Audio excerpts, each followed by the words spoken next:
All right, friends, we're going to get started with our next amazing panel. So if you could quickly take your seat, I would be so grateful. Our next panel is called, Is There a Right to Direct One's Own Care? I'm going to turn it over to my colleague and friend, Keris Myrick, who will be moderating this extraordinarily thoughtful group of people. Keris, over to you. Thank you so much. Are you guys fed? Are you sure? That was really a sad answer. I need y'all to be awake for this. Y'all awake? All right, thank you very much. So we have this very exciting panel. Their bios are actually in your program, so I will not be introducing each one of them and going over their bios. You can read that easily in the program. And we really want to spend as much time talking about this subject as possible, which is around psychiatric advance directives. So how many people know what a psychiatric advance directive is? Oh. Wow. Wow. Well, we're going to do a psychiatric advance directive 101 Cliff Notes version before we act. Do people know what Cliff Notes are? Do people know what a Rolodex is? Do people know what a Rube Goldberg is? Okay, so we're gonna, I say things and people are like, what is that? How old are you? And it's all very embarrassing. But we are gonna first do just a quick presentation about what psychiatric advance directives are or not, et cetera. And I'll turn it over to Marvin Swartz. Thank you. So I'm just going to level set and talk a little bit about what they are so that we all are on the same level of understanding. And I'm part of a group that has a National Resource Center on Psychiatric Advance Directives. So what we do is try to disseminate information about psychiatric advance directives because they're state laws, not federal laws.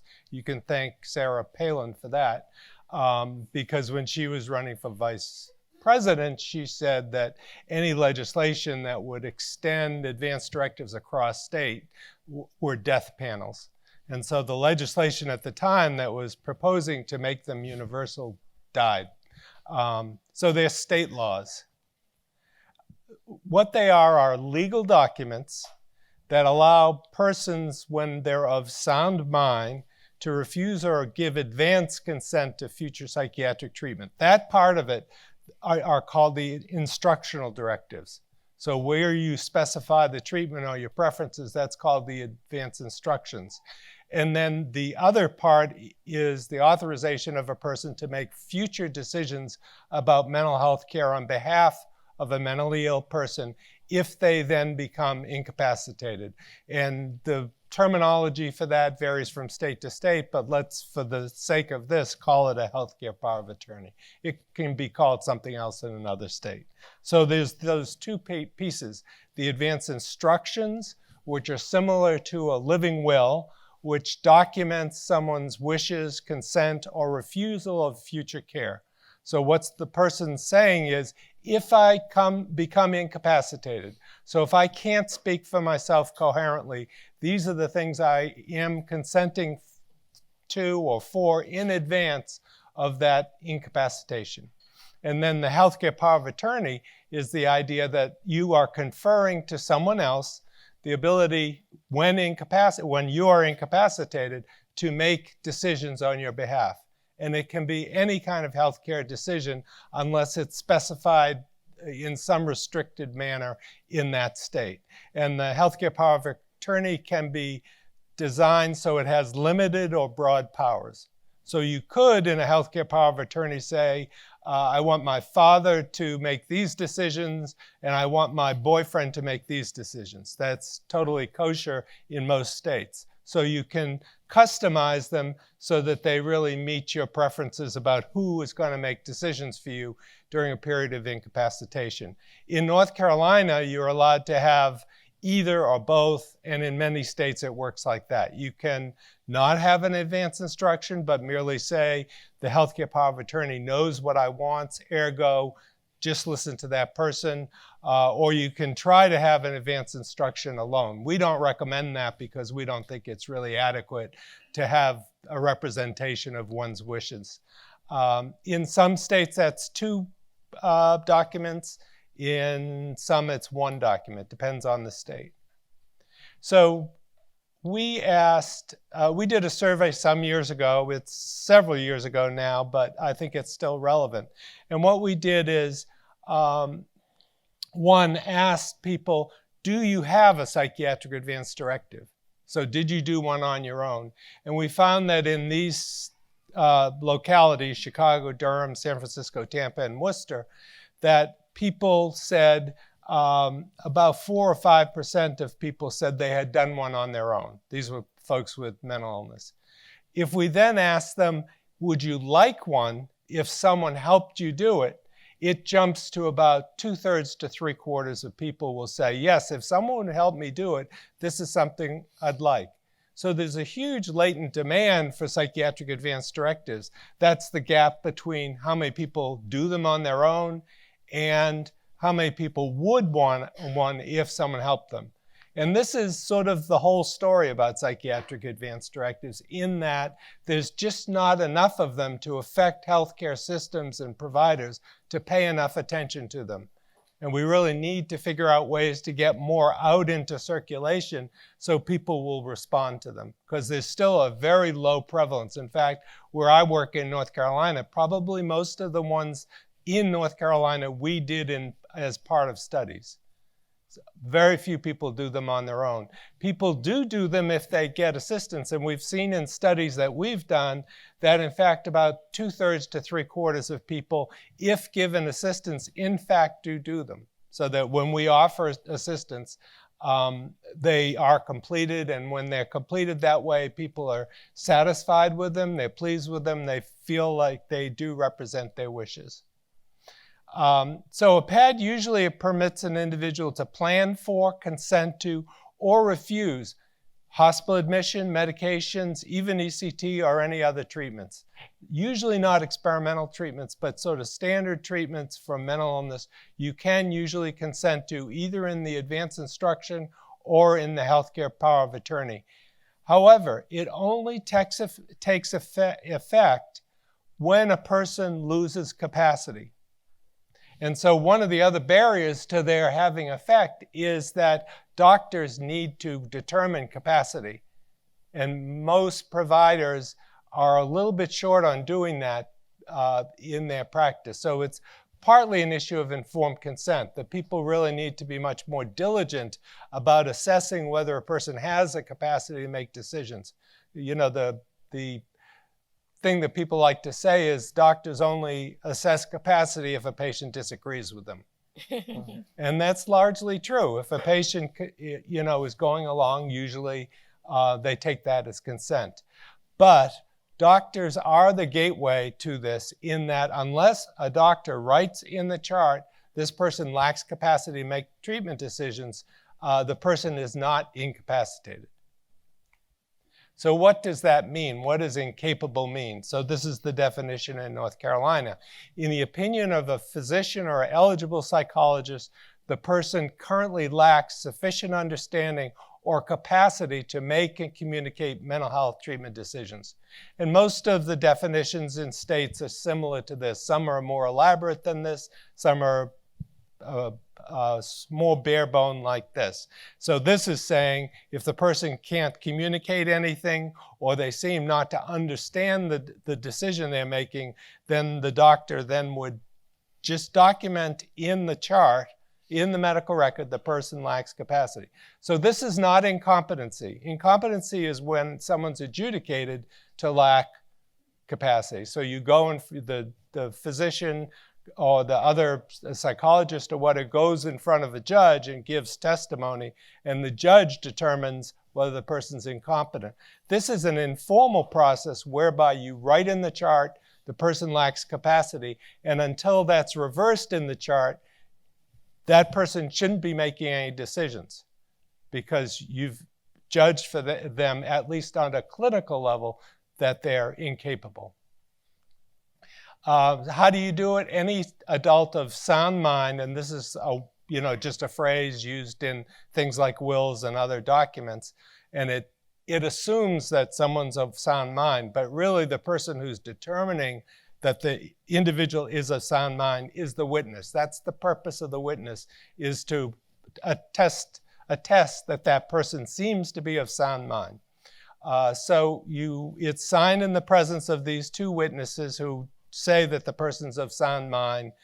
That person can't have a conflict of interest, so it can't be someone that in theory might benefit from this decision, and it can't be someone taking care of them. And then it's usually notarized. States vary on that. And then it's put in the medical record or presented to whomever. So one of the big issues, do clinicians always have to honor this? Because you could imagine that some physicians or some caregivers, providers might say, well, I'm not going to be dictated in terms of what my patient wants if it's not appropriate. And so most states have some caveats in them, and this is the ones in North Carolina. The clinician may disregard instructions if they're not consistent with generally accepted community practice standards. So if a patient were to put in their advanced instructions or the healthcare power of attorney, if I get psychotic, I want to be administered ginkgo, and the doctor feels that that's not appropriate, he or she doesn't have to do that. They just have to document that that's not consistent with community practice standards. If the treatment request isn't feasible, they don't have to do it. So say a patient put in their record, I want to be flown to the Betty Ford Clinic if I get sick. Well, that's probably not feasible, and so the providers don't have to do that either.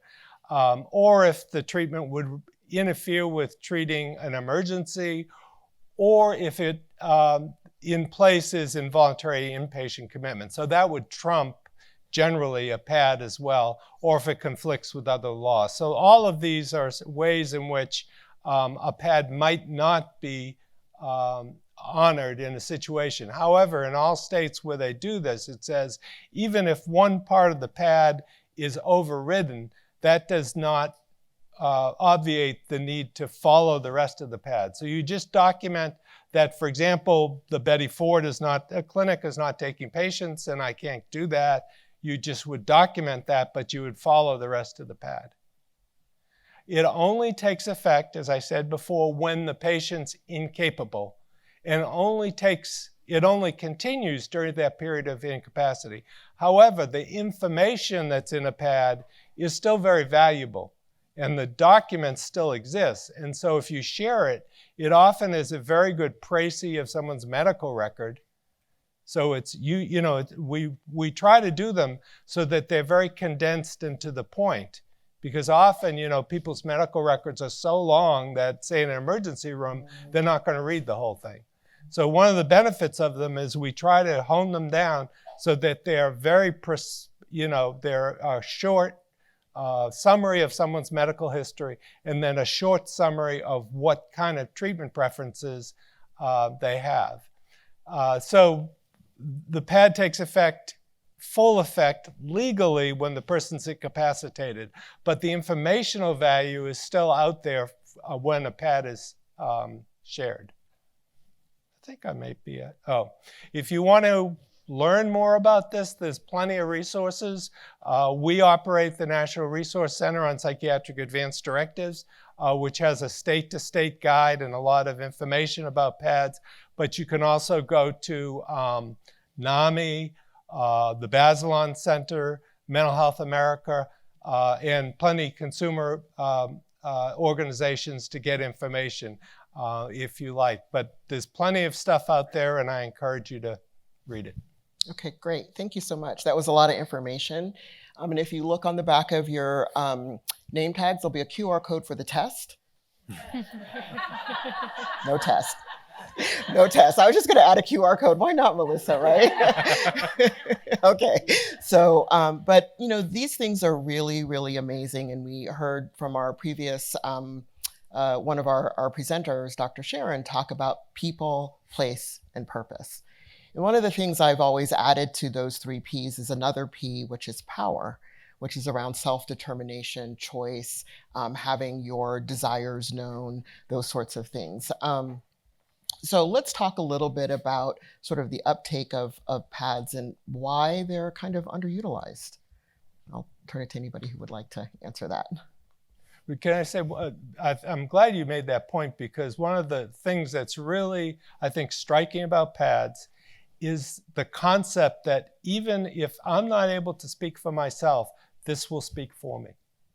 And that you're allowed to maintain control over your treatment, even if you're not in a state to speak to your needs. Yeah. And that's the power of a pad, I think. Yeah. But let's hear about the barriers. I can speak to the fear of it. Who are you? And Like, so if you could say your name and then. I'm sorry. Okay. Miccio. Hi. I'm the CEO of a peer-run organization in New York, PeopleUSA, and I am personal lived experience. I was diagnosed with bipolar disorder, and throughout my hospitalization and my recovery, I was never introduced to a pad until late in my recovery, and the fear of the pad was, I filled it out. I knew what would work for me. I knew what wouldn't work for me. But could I trust? Could I trust, if I went to the hospital again, would they follow it? Would they do what I wished? Or would they just ignore it and do what they felt was important? But it took me time to understand, because I'm also became a very strong advocate for people's rights and our movement, to push the issue and educate others on what these were about and how these could be used. And we as an organization started helping people put them together. But there was fear. There was great fear behind it, because I wanted that power. I wanted to be able to say, don't give me lithium. Don't put me in the hospital, because that wasn't made for me. I'm one of those people that I created respite houses because I did not want to go to a hospital if I went back into crisis. So it was that fear of the trust, of the trusting system. Also the fear of the family, because the family thinks they know what's best. And they're gonna, not listen to that pad and say, no, I think what you need is hospitalization, you need, medication, you need whatever. So again, you lose that self-determination in one respect, but when you see it work, which I did have to use mine early on in my recovery, that created the power that said, oh, this can work and this does work. And I avoided that critical trauma of what I had gone through the first time. Okay.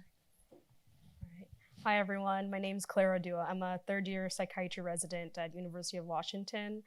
So as a doctor, I've been in school forever. In the past 7 years, I've been in medical training. And one of the big pieces that I see with pads not being introduced and used is really education. So in my 7 years of medical training, I have just heard of pads a few months ago, which is a huge issue. And it's so great to see a lot of you have heard of them, because I think that is a huge barrier, especially when I'm hearing that, physicians are the ones making those decisions about capacity and how they're actually used. I think in Washington State, for example, we have had the law around since the early 2000s. And most recently, they're developing a work group to kind of get all the stakeholders, in education, learning about it, and actually figuring out how to make it work.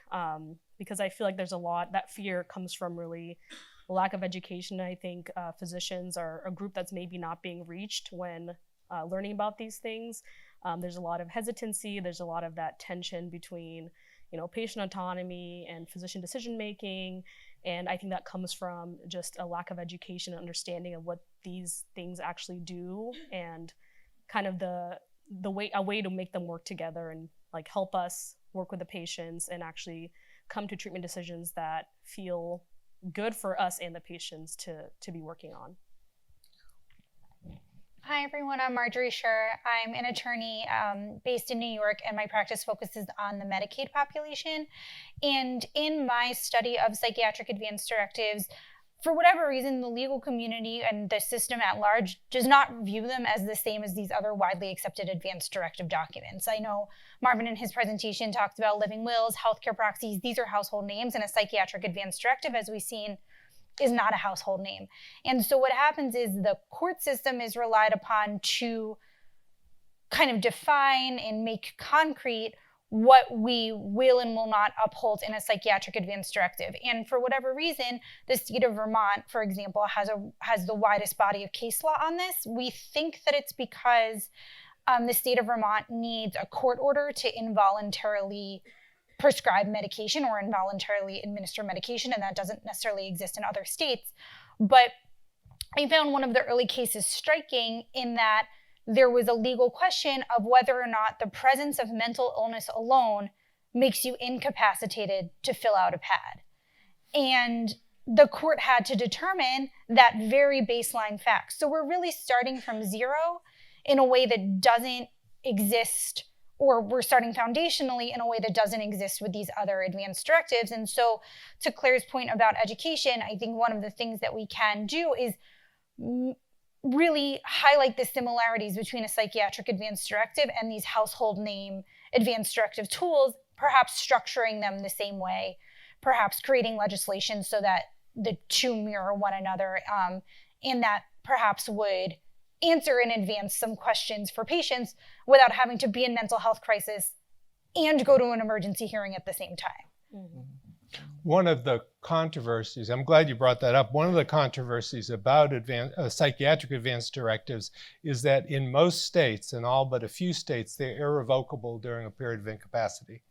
So that once if you write one and then you become incapacitated, you can't change your mind. You can't say, no, I don't want that anymore. That's not what I meant. You're bound, and it's a form of self-binding to say, I'm going to lock into this treatment plan in advance of a period of incapacity. And that is a controversial aspect amongst some consumers who feel that, that's not the way to go. And in fact, I think the state of Washington allows the consumer to choose whether to make the pad irrevocable or not. Other people might say, well, that sort of obviates the use of a psychiatric advanced directives because it's largely being used so that a person during a period of incapacity won't change their mind because they may make bad decisions. So that whole area is kind of controversial. I don't know if I can tell you, as someone that wrote a pad in my crisis, I wanted to change it because I was grandiose. I had other thought processes going on, and fortunately it wasn't. So it's a good point. Yeah, and part of the decision in Vermont, it's relevant to that because part of the argument there was that was a violation of the ADA. Mm-hmm. Because, well, imagine a scenario in which a person has, respiratory failure and they wrote into their living will, I do not want to be resuscitated, and then they go into a crisis and they're incapacitated, but the person says, wait a minute, I changed my mind, I want to be resuscitated. Well, the doctor doesn't say to them at that point, no, it says in the pad. So there is a difference. This irrevocability issue does raise some issues in the ADA. That's really interesting. I was thinking about, I was not introduced to pads either. And I was in a crisis situation, and my goals were known by my psychiatrist, my treatment team, my family, et cetera. But unfortunately, I was given a medication that causes infertility. And for me, my biggest goal was not to do this lovely work with all you lovely people, but was actually to be a stay-at-home mom and to give birth to children. So unfortunately, that medication I can't do that now, right? So, but I think now if I had written something about that, here I am at an age where it's like, yeah, I don't want to have any children. I can't have children now because I've menopause and all of that. But what if they needed to give me that medication, but I had written in, don't give me that medication years ago. So, I would need to revoke that, right? Yeah. There's so much education that needs to go behind this on all ends. Yeah. From the persons you're working with and helping them put together a pad to the professional community to understand it and respect it as well. Just to be clear, you can revoke it when you are capable. Yeah.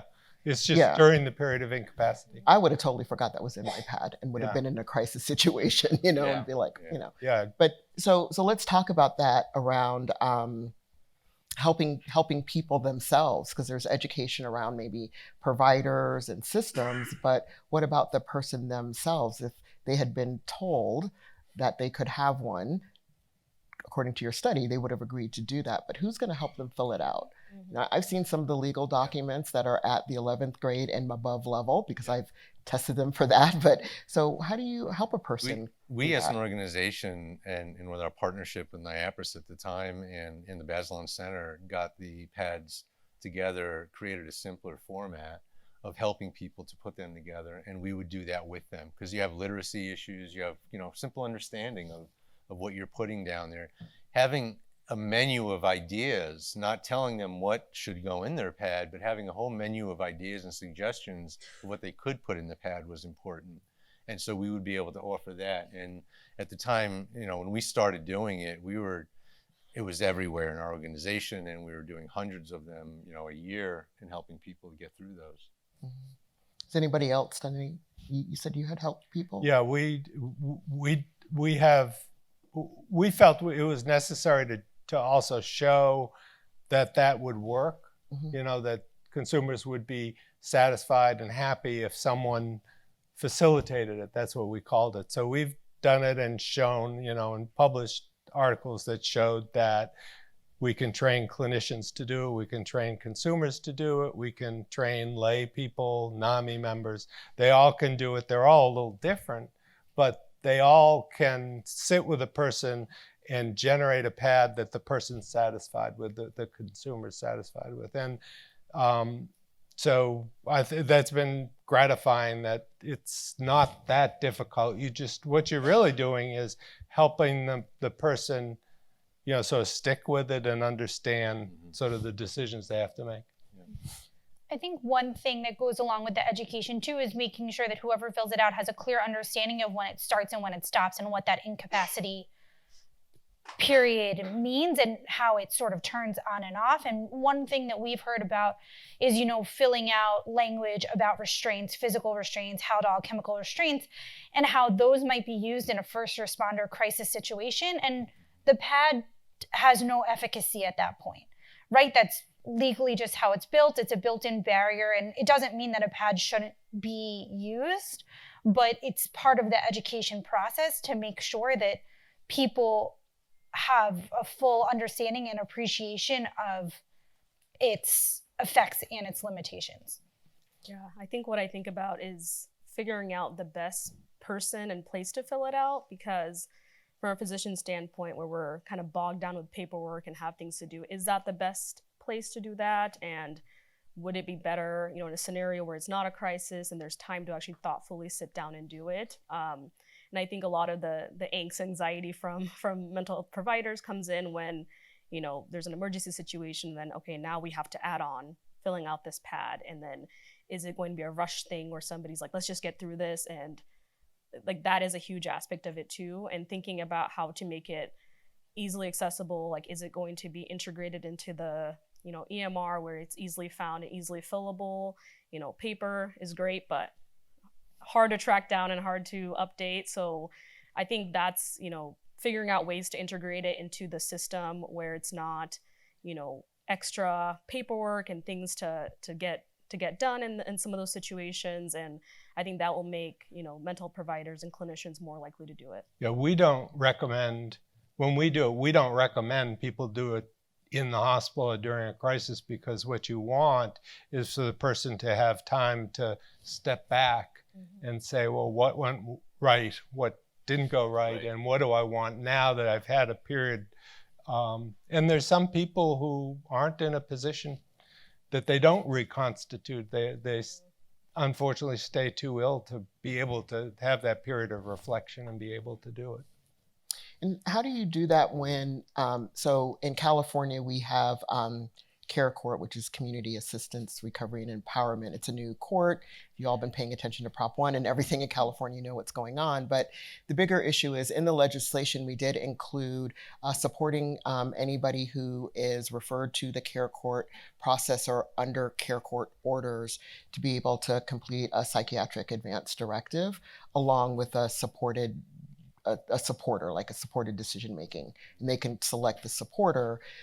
But what happened was in the implementation part, we got a lot of feedback from family members who were like, no way, we're not doing that. They're going to make bad decisions. They're going to put things in their psychiatric advance directive that are going to say, I don't want my family to have anything to do with me, or I don't want to take my medication. Or I don't want medication when I'm in a crisis situation, right? Now they can't do that while they're under the orders, but it can happen after. But how do you help families and others kind of work on that power dynamic and who gets to make choice and how to help families and others kind of support the person to make the choice that person wants, even though they may disagree.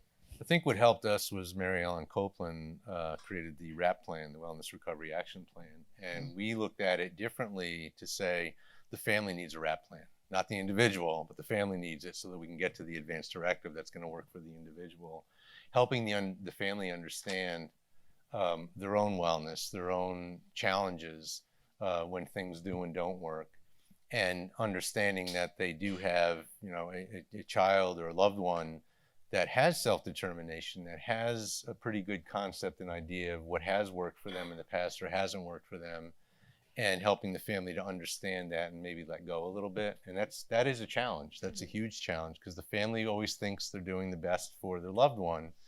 And we know in our lives, they've done some damage in doing that to loved ones. And so the wellness plan really helped them to kind of, get over the hump of saying, I don't think they're going to make a good decision. And then the follow-up is always so important, not with just the individual, but the family too, to make sure that they're still comfortable, so that they still understand that if they have any questions, they can ask those questions at any time. And so it's the accessibility of it. I think if we go back even further, I don't think PADS can really be successful until our communities, our nation understands what they are, how they can be used.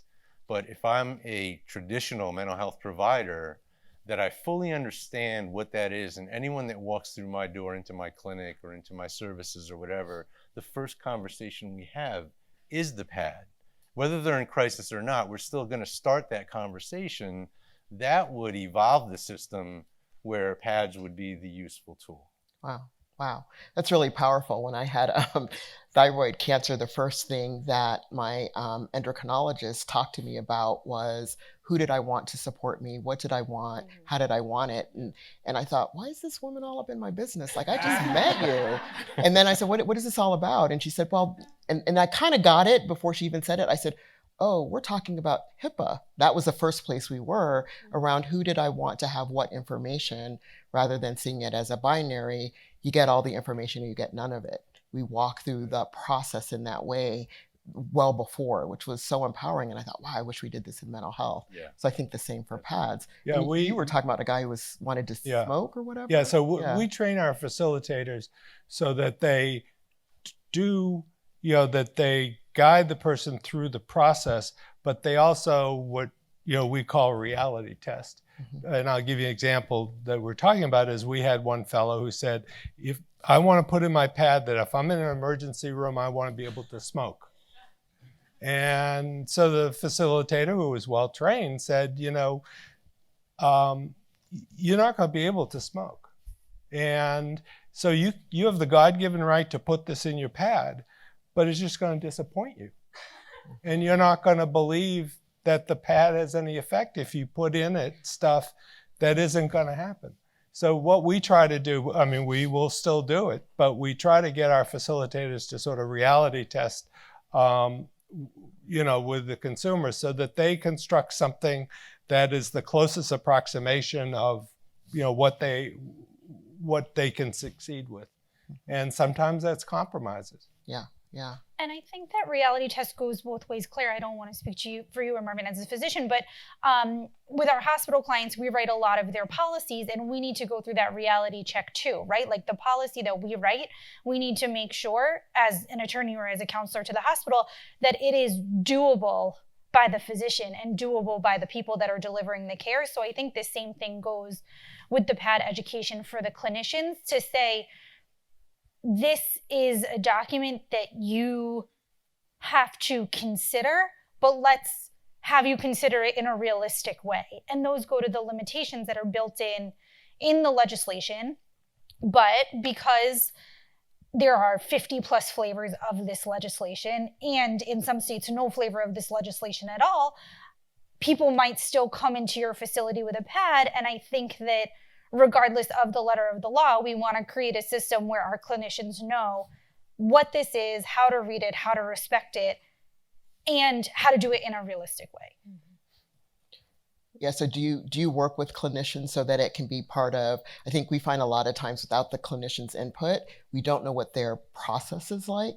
And so we impose something into a process that they don't want to do because it's like, well, wait, I can't fit that in the process. So have you worked with clinicians to help put it into their process or think about how to put it in their process?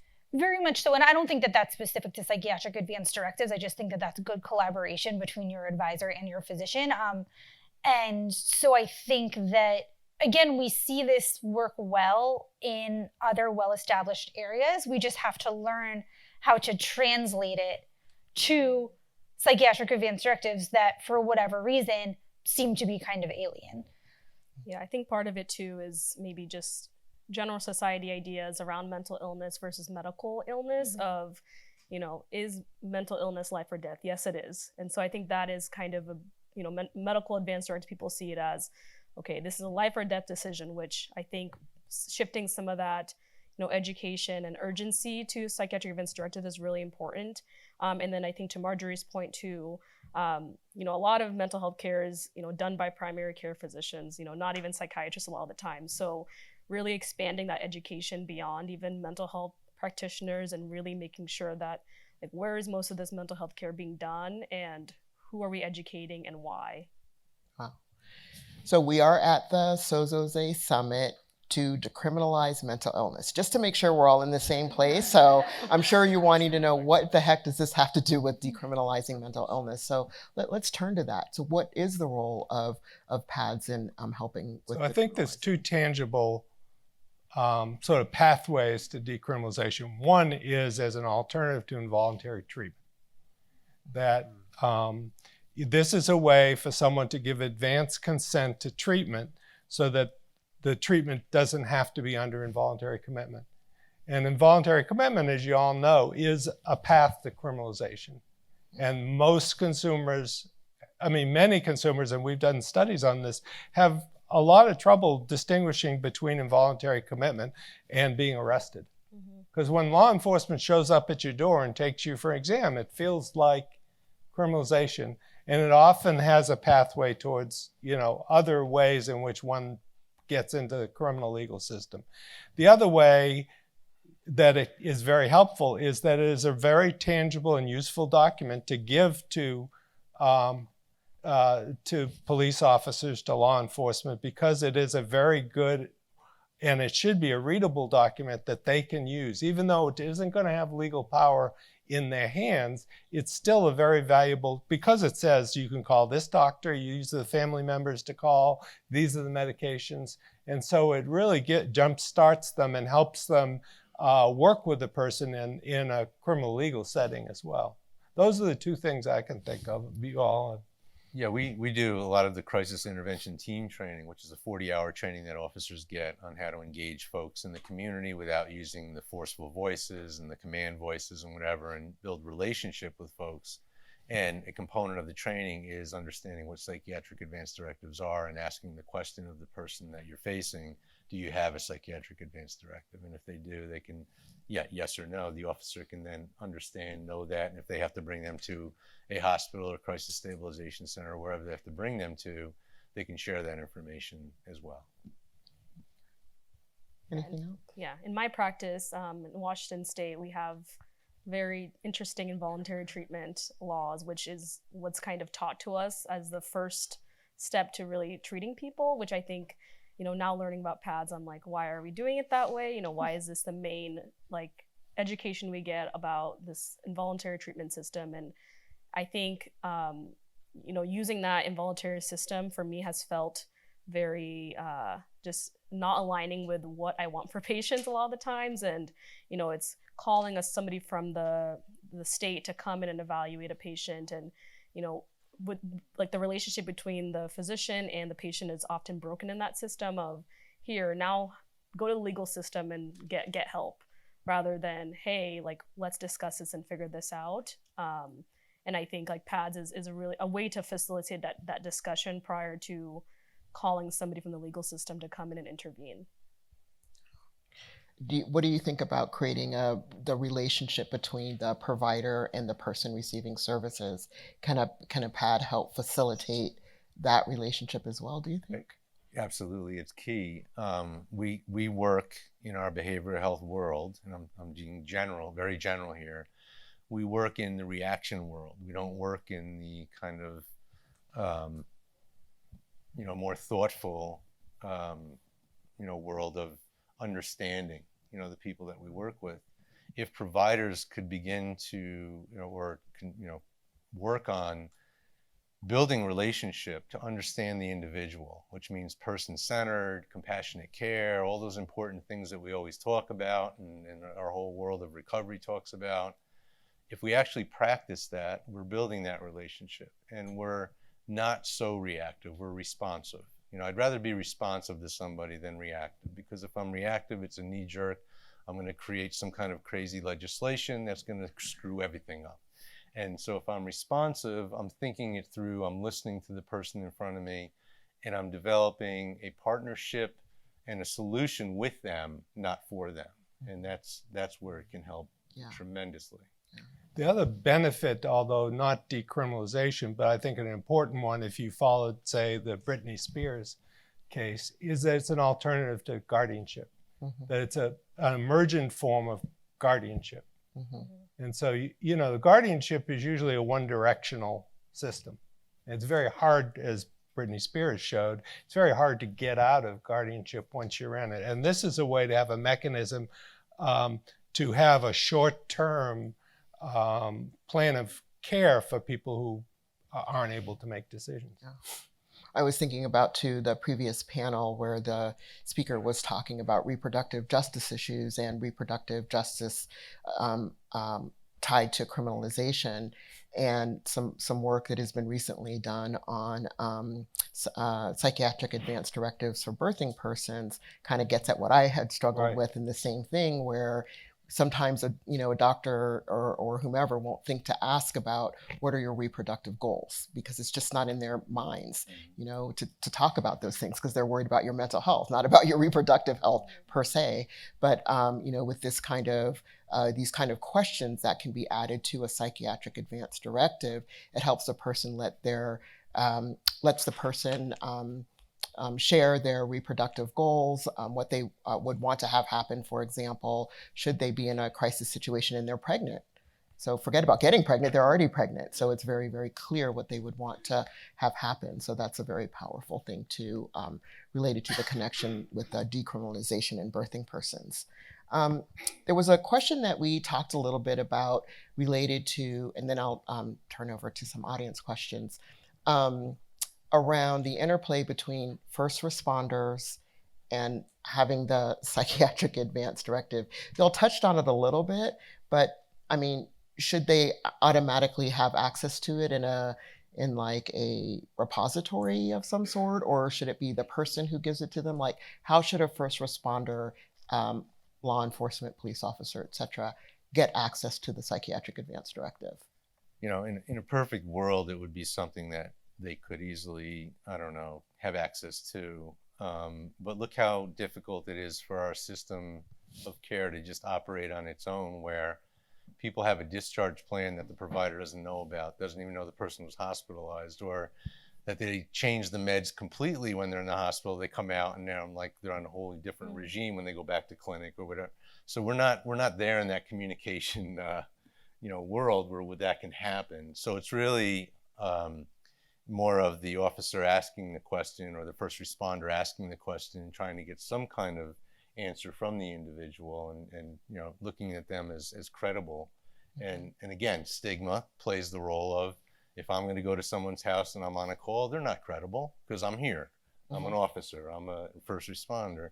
So that's a whole other issue, probably a whole other conference to deal with that piece of it, where we as behavioral health specialists in the country start to agree that we are working with credible people with, deep traumas, but understanding in a different way, and respecting them in that way. But we do ask people when they do them, do they want to give it to the CIT team or whatever, and if they want to, we do it, and it's valuable then, I think. Awesome. Are there any last I call them pieces of wisdom dropping for anybody who's been on my podcast. Yes, I said it.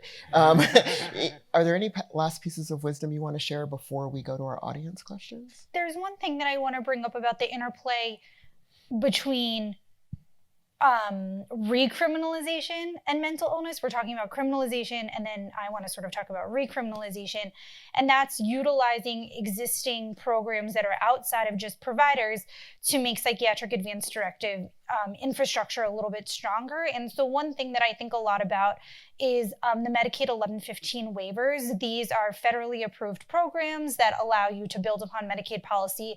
There's one approved in California, and I think 4 are pending. And it's to specifically allow Medicaid eligibility for individuals while they're still in prison. Typically, when you go to prison, you lose your Medicaid eligibility. And what happens is, and I'll be quick about this because I could talk about this for days, but typically what happens is you leave with a bus ticket, you leave with your clothes, you leave whatever, maybe 7 days worth of medication, and then you're meant to build your infrastructure yourself. But under these waivers, it's either 30 days, 90 days, whatever it is, you have Medicaid eligibility before you leave as part of your reentry services. And I think that this is the perfect pilot population, the perfect opportunity to educate about psychiatric advance directives, to offer executing a psychiatric advance directive as part of the reentry. And to your question, Keris, about where do these live, I think they should live with the health plan. I think they should live with the Medicaid Managed Care Organization or with the state Medicaid agency, so that when you do enter into the emergency room or you do enter into some treatment facility, there is something that's connected to your healthcare card or your Medicaid card that also connects to your psychiatric advance directive. And, I think that this is one of those transformational policy changes that's not going to happen overnight. But I think there are smaller versions of this, like Steve's organization or like city programs, where it can happen overnight. And so that's just sort of one thing that I like to think about in terms of like implementing all of the great ideas that we've talked about. Fantastic. Snaps, claps, thumbs up to all y'all. That was great. Thank you. And we'll go to questions. I'm not quite sure what side to go to first, so yeah. Hi, Nancy McGraw from CSH. It's just been an interesting day so far. I got lots of wheels turning, so I'll be quick with my comment/question. Is kind of amplifying what are the kind of naturally occurring places, and how can we infuse PADs into them? So while you were talking, I looked on LegalZoom. There's no reference to a PAD. There's a health directive link, but there's no PAD link. How do we build it into the storylines in the shows, both narrative and nonfiction? And so just thinking like, how do we get out and infuse in a broader way? Thanks. One thing that I would say is I think that having people who maybe are not at risk for mental health crisis fill out a PAD is key. It shows that it's more alike the healthcare proxies, the living wills, the things that are household names, than something that's meant for, this like specific othered population. And so something like LegalZoom that the general population uses is a really good example of showing that it's readily available and appropriate for every single person to fill out. Great. Thank you. I think, but just to add to that, I think you could do it in LegalZoom, but the generic form isn't that helpful. I think the main thing is that all the major advocacy organizations need to move it to the top of the list of priorities. And unfortunately, because we have so many needs in advocacy, that it doesn't get to the top of anybody's list. Like it's not the top of NAMI's list. It's not the top of MHA's. It's not the top of peer organizations and I understand that, but somehow we have to get more advocacy about it so that there are people out there pushing them. Hi, Ken Rosenberg. What a great conversation. Quick question, how enforceable is it? Has it been tested? If Keris has a PAD that she filled out and you now want to sue the hospital and say, hey, you didn't listen to my PAD, you gave me a drug that I didn't want that had deleterious effects, and just based on the pad, I said no. How testable, and has this been tested in the court in any way? To my knowledge, the only case was Vermont, the Hargraves decision. That's the reason I say we need a lot more of them so that health systems learn about them. Health systems are so much overrun by risk managers that if they're asked a question about this, they'd say, forget about it, commit the person, and we'll figure out some other time. So we need a lot more of them to educate. I think we've become so risk averse and so addicted to involuntary treatment that we're not thinking about what's the patient-centered approach to this. And so we need to get a lot more experience with it so that when you call the risk manager at the health system will say, yeah, that's a legitimate thing and you need to follow it. But we don't have enough of them so that the risk management level it really is learned enough about them. That's my answer. Maybe that's unfair, but I'm sitting here, I can say. We're not going to kick you out. Hi, I'm Harvey Rosenthal. I'm CEO of the Alliance for Rights and Recovery, formerly the New York Association of Psychiatric Rehabilitation Services. And I agree with so many of the points you've made, and I'd like to operationalize them, tell you how we're trying to operationalize them in New York. So the comment about advocacy is really important, and we are a peer group, and we do advocate for that very heavily in New York. One of the things we're doing, Marvin, we have our form is on your website as well. We've been training on the form in New York, but it needs to be revised. And so we, the peers themselves, are revising the form. And it's being passed around. We've worked with disability rights lawyers and others to do that. But then again, we have to train on the form. So we do have a training program. We will want to train up and down the ladder, providers, peers, criminal justice in crisis. I think the question is, none of this is relevant if the tool isn't used or is aware, made aware, and it isn't. I agree with the comment about it being in the crisis unit. That's where it's most important. Mobile crisis teams are the ones that work with police. My daughter works in one. The cops aren't going to have one on hand. I don't know if it could be an app or something in your phone that you could break out or you would recall. Certainly in the EMR, I think is critical, because in the emergency room, that's where it's most needed. And nobody knows about it or where to find it, but they have the EHRs there. I think that'd be really critical. The RAP, Steve, you mentioned is so important that people can figure out what to put in their advanced directive, because the RAP has taught them, what they want and what they need in a crisis. So, and the final thing is, once people have figured out what's in their RAP and what's in the pad and what would help them instead, how do they get the services themselves that they want? And self-direction is the other thing we're really advocating for, which puts the dollars in the hands of people.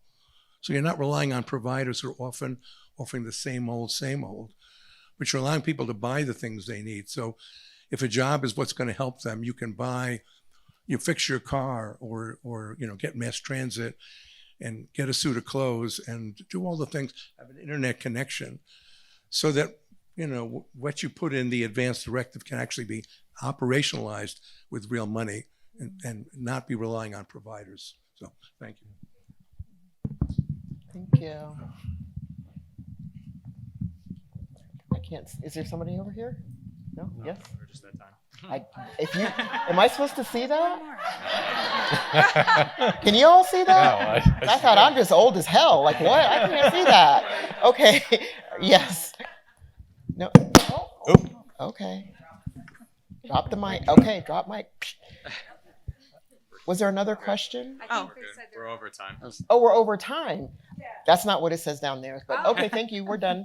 No, actually, we're not done. We are done, but tomorrow there is an action track. So if you want to discuss this more and get into the action, then come see our session tomorrow. Thank you so much. Thanks. Thank you. Good job.